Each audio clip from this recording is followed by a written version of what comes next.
there is only one person in a room, there are no relationships. If there are two people, there's one relationship between them. With three people, there are three relationships.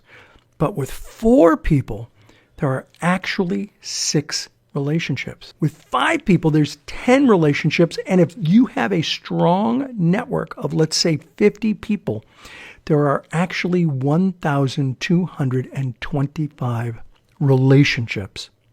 Having a room full of trusted business people working towards a common goal is a very powerful place to be. Having that many solid relationships in a room dramatically increases the opportunities for you.